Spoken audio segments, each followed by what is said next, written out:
Hey guys, it's Sunday night here in Manila, so I'm going to go ahead and do my first video for the new week coming up. As you guys are aware, it's the premium unboxing video for the week, and this week I'm doing a throwback on a classic set from 2016 JH1 or Japan Historics 1.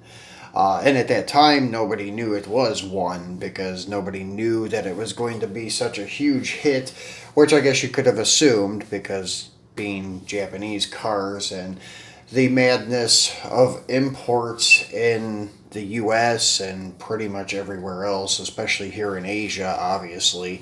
But anyways, yeah, so this was Japan Historics, the original. And then following, we had Series 2 and Series 3. So now everybody calls this JH1. So, anyways, with a brief look back on the history of this set, we're going to start and do these in the exact order, 1 through 5. And open every single one of them and get a close-up look of them, or at them. I have the rarer variants that people say are rare, like the Datsun Wagon we have here. This one has the smooth grille.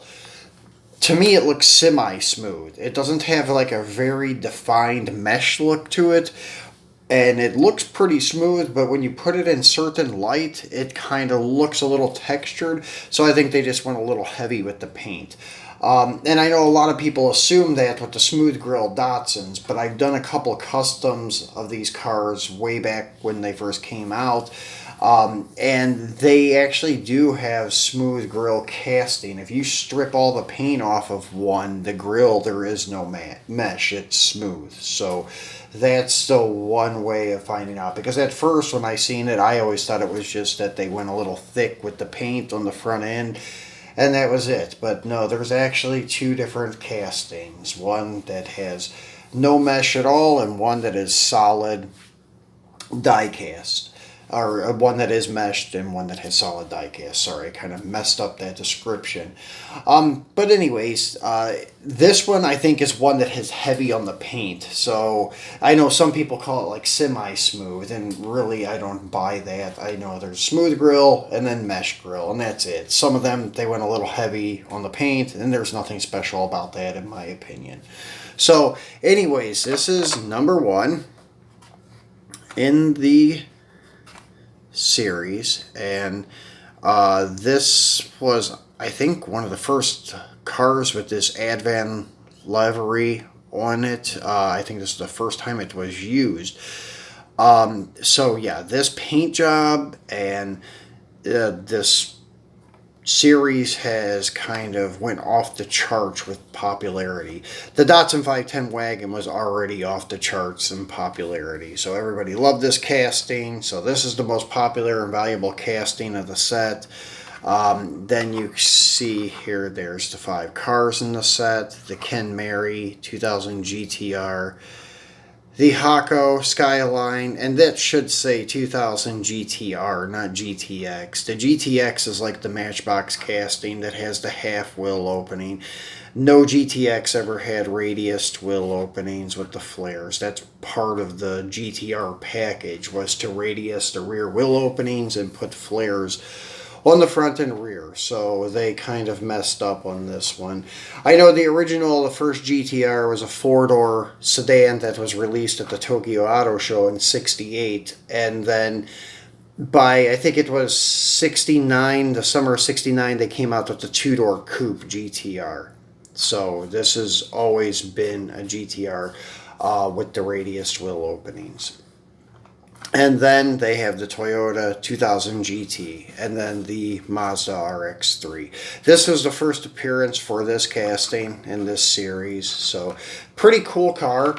I just thought they overdid it when they released it again in the second JH series. There was a few other cars that I would have probably put in there besides that.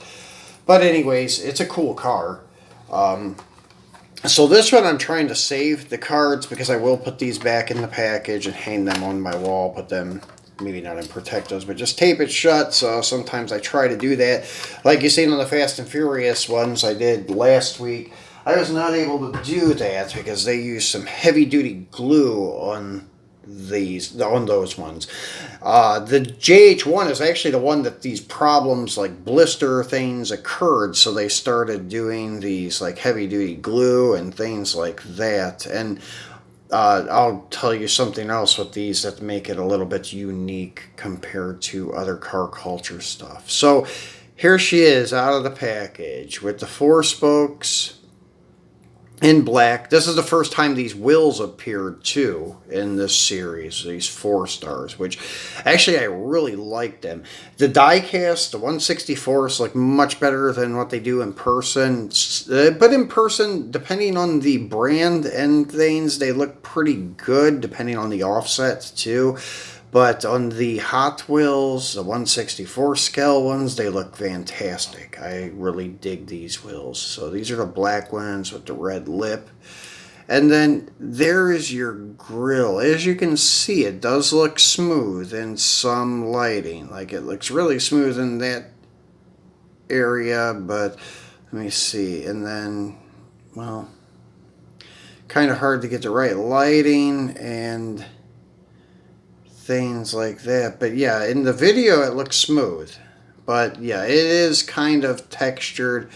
You can feel it, so I don't think this would be considered the smooth. If you strip the paint off this car, it would have a mesh grille. So anyways, but that's the big deal with these cars. People say the mesh one is the easier to find, the smooth is the harder to find, but I really don't know. Because it kind of equaled out to like when the mainline red one, when they made the Super, it had an equal amount of smooth and mesh grill. Same thing with the yellow variant the following year. So yeah, I really don't know. But yeah, I wish I could get the light right.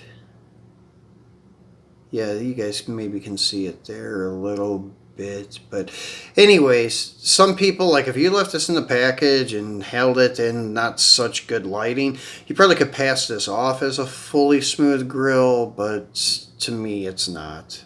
It's just heavy on the paint. So anyways, there's the back of it, and lacking like the tail light tampos and stuff, but hey, no big deal. This is still a fantastic looking casting. Yo, on the hood, die cast on die cast, so very nicely done. I still would say my favorite variant of the 510 Wagon probably is the one from the 50th anniversary set that came out in 2018, that blue one. It looks really cool because they actually did a whole front end tampo on it with the grill and headlight tampos, and that's the first time they ever did that on the Wagon, so it actually looks pretty cool. There are supposedly variants, but I think they were more like errors that did not get that front tampo, and they're kind of hard to find and rare. But as I said, I've only seen a couple of them, and I think it's more of an error than actually a variant. So anyways, that's why I favor that one. Plus it has the chrome 4 stars, and I just favor chrome over the black wheels. Still yet, this is a very cool car. So number 2 in the lineup is the Ken Mary, the 2nd gen GTR.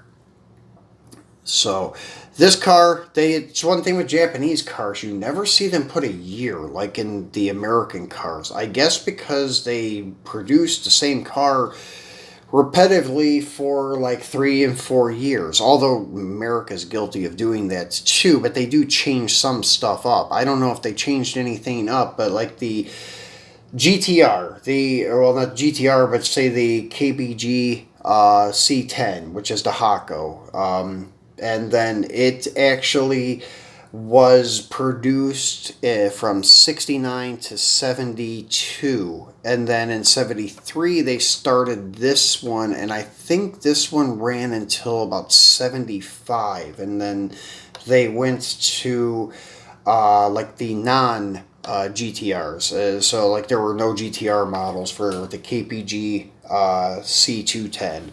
This is basically the KPG C110, and then the Hako was the 10. So if you ever see those numbers, that's what it's, just basically the platform the car was built on. But yeah, this is probably the most popular, although I'm a big Hako fan. The Hako is kind of based on the same platform as a 240Z. They were really, really small comparing to like the Ken Mary. And the reason they call it Ken Mary is that there was a guy and a girl in a commercial for this car back in the early 70s, and they wanted to go with like an American appeal, so instead of calling them like Hojin and Sujin, something like that, Japanese names, they called them an American type of name, Ken and Mary. So people got used to hearing that, and then they merged the names together and called this car Ken Mary. So it's kind of a unique history behind this one. So this one's very cool. Has the police paint job, which we've seen them release on the mainline Ken Mary back, well, actually, I think it was this year's release, and then they did it in red and white. So, this was the original, though, and this white on this car is actually really nice. It's like a pearl white, so in person it looks much cooler. And this has gray 4 stars with the chrome lip, which I kind of like this a little better than the black with the red lip, just because you can see the spokes a little bit better. But overall, if I had to pick, I would pick the chrome ones. And this one's got some kind of tampo issues going on here, but nothing major. And lacking headlight details, but the headlight and grille are plastic. They're part of the interior, so that's why you don't get any detail there. Same thing with the tail lights. This is all plastic. So the tail light panel and the grille and headlight area are actually part of your interior piece, so that's why you don't see details on these lights. And to be honest with you, I can't recall if they've released this in premium sets outside of this set. I mean, maybe, but I don't think so. So this one hasn't been done again. The Hako, yes. The 240, or the 510 Datsun, yes. And then the others, like the Mazda RX3, the 2000 GT, I'm not even sure about it. But the one here, I don't know if they've done this in another premium thing. They did the Super, which I have that, which I will probably be unboxing that later in the week. But I'll tell you about that later. So anyways, let's go to the Hako, because this is the one that has the very easy and obvious to tell variant. And then on the main lines, this variant is actually pretty hard to find with the cage. There's Hakos with roll cages and Hakos without the roll cages. Without is easy to find. With is hard to find. Although on the Japan Historics, I noticed that it's easier to find a Hako with a cage in Japan Historics than it is in a mainline, actually. I think they made like 50-50. That's just what I'm going with, because I can find these almost as easy as I can find them without the cage. Sometimes without the cage is a little more difficult to find here anyways, in the Philippines. But they're cheaper, so not by much, only a couple bucks when you do find them. But anyways, to me, the car needs a cage. It's fitting. It's a race car. It definitely needs the roll cage. It's part of the car, I think, especially with racing livery on it. And then the grille isn't detailed.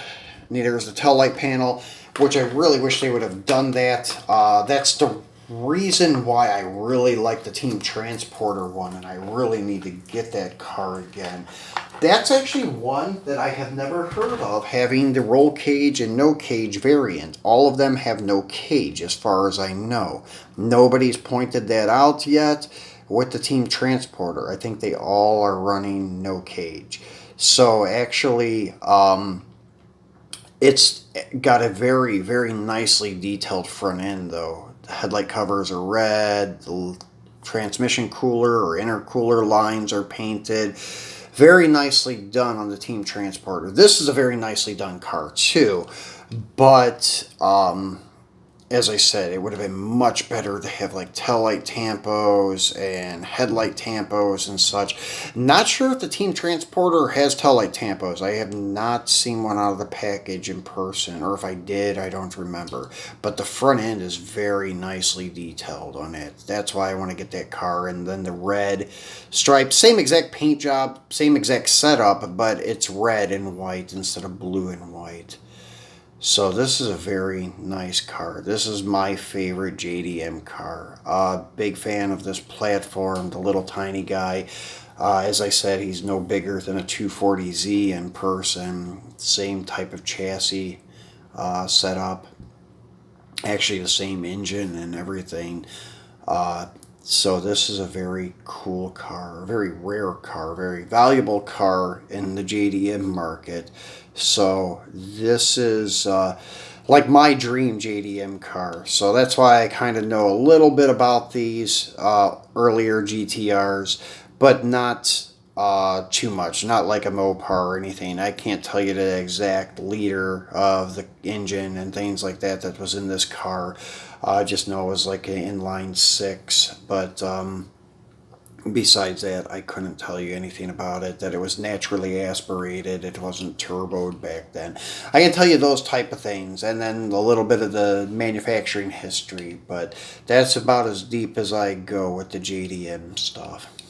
But yeah, by far, this is my favorite. I guess because it's a small little car, and it kind of reminds me of like the body style of an American muscle car. The two-door hardtop look, the long, boxy look, and then that's hakosuka, Hako means box. So that's why that got that nickname. But it has that American appeal to it.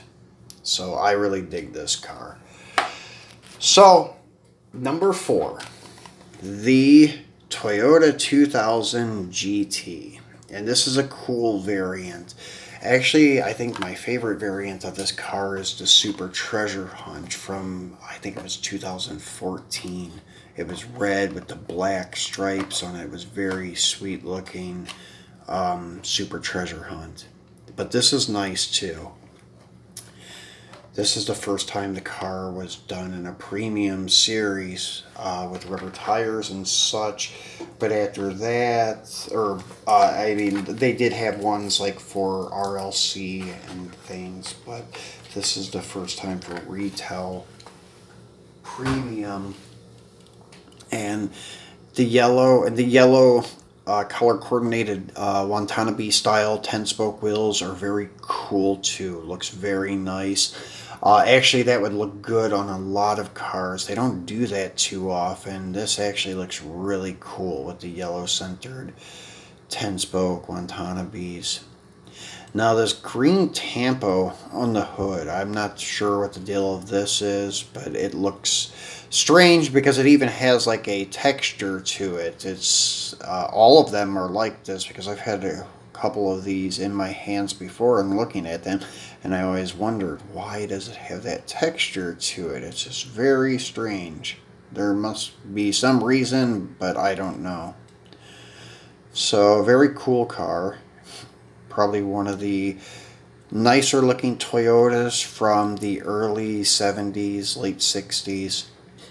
Although I'm a big Celica fan, though. The early Celicas are very cool. One of my buddies has a restoration shop here in Manila, and his partner has a early Celica 70, and it's really cool looking little car. So I'm going to say those older Celicas are my favorite, although this is an iconic car. So, very cool.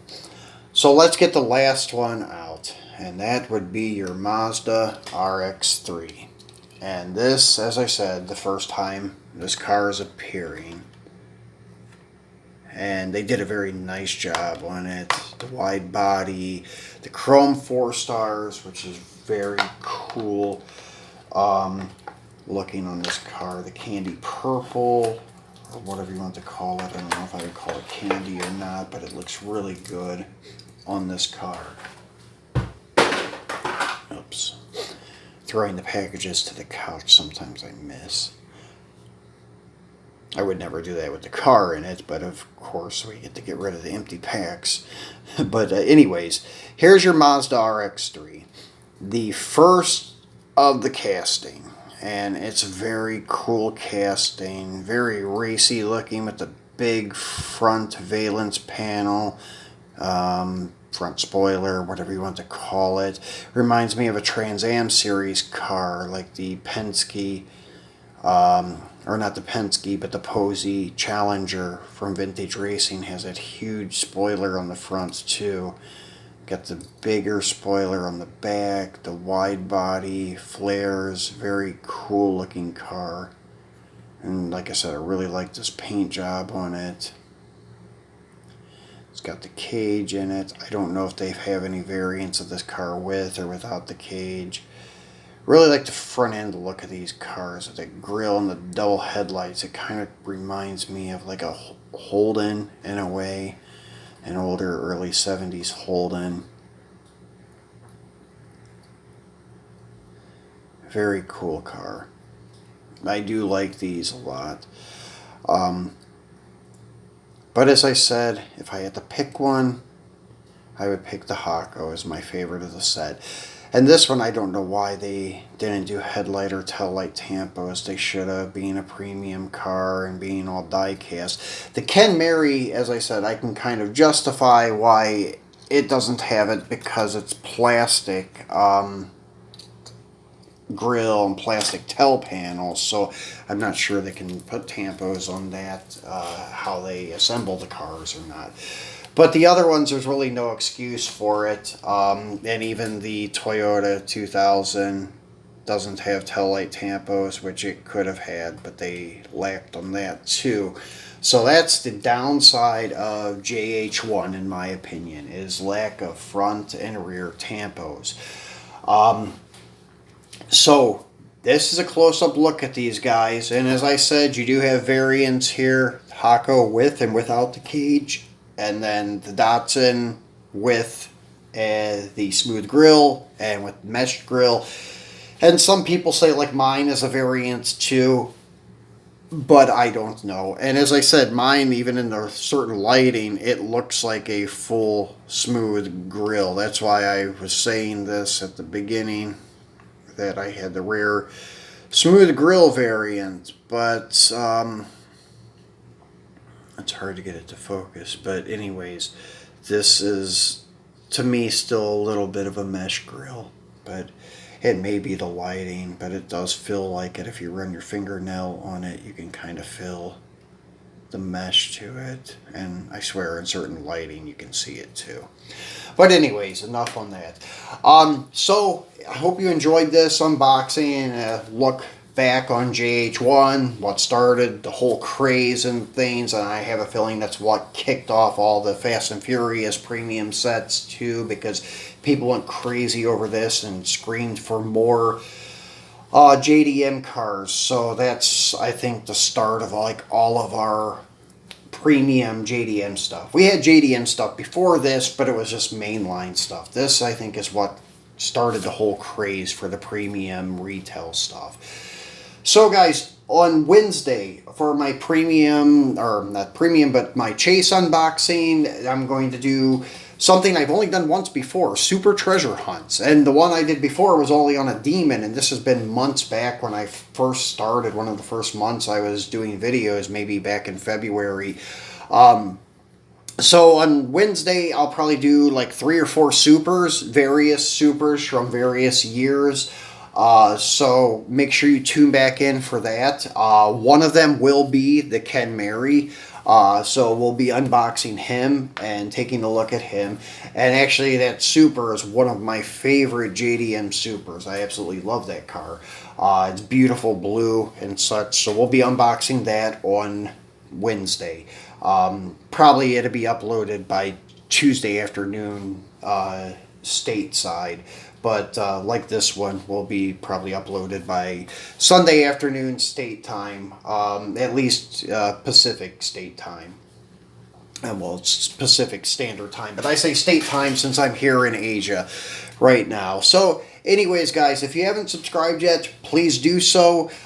Please like and share the video, and if you have any questions, comments, please list them below and I will get back to you ASAP. I answer all the comments. And then please turn on your notifications. I do 3 videos a week, one at the beginning, one in the middle, and one on the weekend. So make sure you tune in, because I'm always doing a mixture of new stuff, old stuff, and various brands. So I kind of do stuff that will meet everyone's desires, like JDM, muscle, Euro, predominantly muscle, but I do throw some of this in there occasionally. So guys, thanks a lot for watching as always, and stay safe, stay healthy, and I will see you on Wednesday.